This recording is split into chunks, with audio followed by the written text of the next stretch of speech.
Salam planter Indonesia.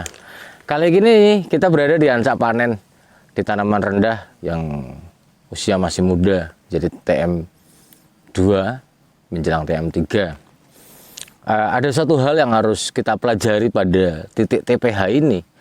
TPH merupakan ukuran standarnya adalah 7x4, yaitu 28 meter persegi, di mana jumlahnya sangat tergantung dari jarak tanamnya per bloknya. Dari pengamatan pada hari ini, ternyata kita akan membahas 5 kesalahan fatal yang dilakukan oleh seorang pemanen ketika menata buah di TPH. Yang pertama, kalau kita lihat di sini adalah masih adanya tangkai panjang atau toros panjang. Standar torosnya, toros di janjangan ini adalah hanya 2 cm saja. Jadi kalau kita lihat toros ini panjangnya harusnya hanya 2 cm saja. Jadi kalau kita melihat di sini ini masih sekitar 5 cm. Berarti dalam kasus ini bahwa ini bisa dikatakan toros panjang. Ketika nanti di pabrik kelapa sawit di grading, ini termasuk dalam tangkai panjang. Maka apabila di perusahaan, mandor harus segera menegur pemanennya untuk memepetkan pemotongan toros ini.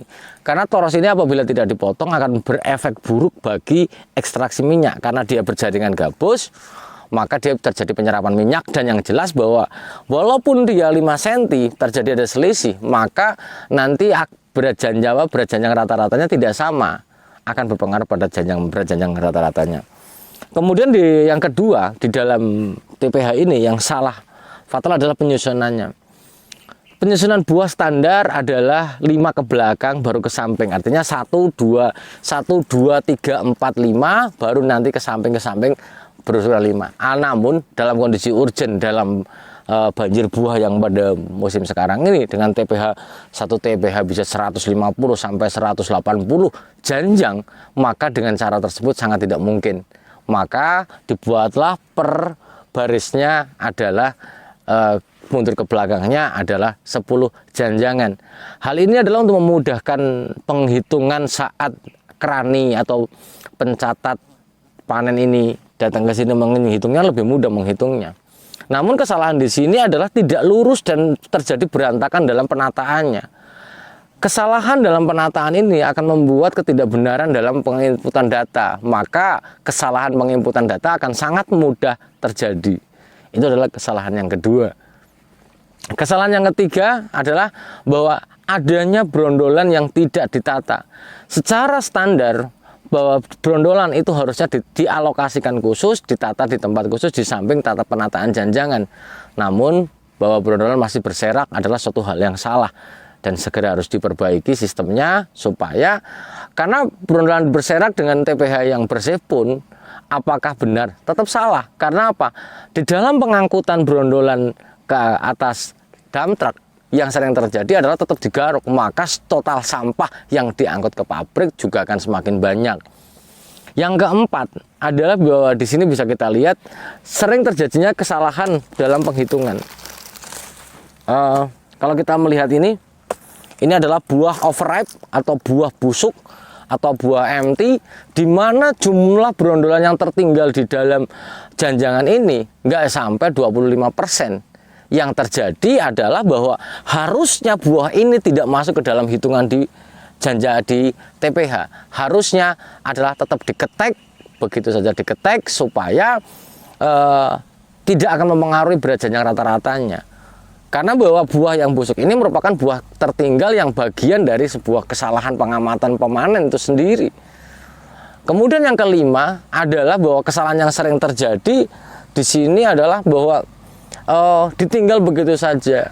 Artinya buah yang ada di TPH ini pemanen tidak menghitungnya, hanya menata saja. Maka saya sarankan kepada para pemanen adalah dihitung ulang versi dia.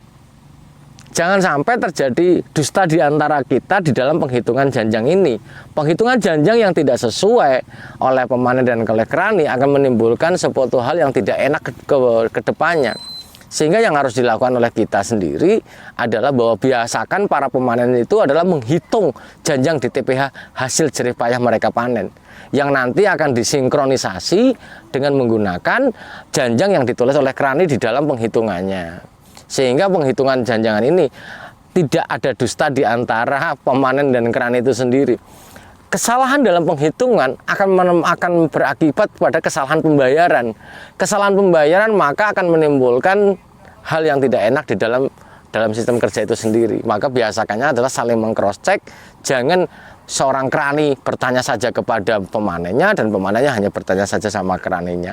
Mungkin itu saja yang dapat saya sampaikan di dalam 5 kesalahan penataan buah di TPH ini yang harus kita pahami bareng-bareng. Apalagi sebuah perusahaan, maka ketika ketemu kayak gini, segera kita lakukan sebuah evaluasi, perbaikan. Jangan sampai kesalahan ini berulang-ulang yang berujung kepada faktor kehilangan yang besar. Semoga bermanfaat dan salam bahagia semua bagi kita semuanya. Salam Planter Indonesia.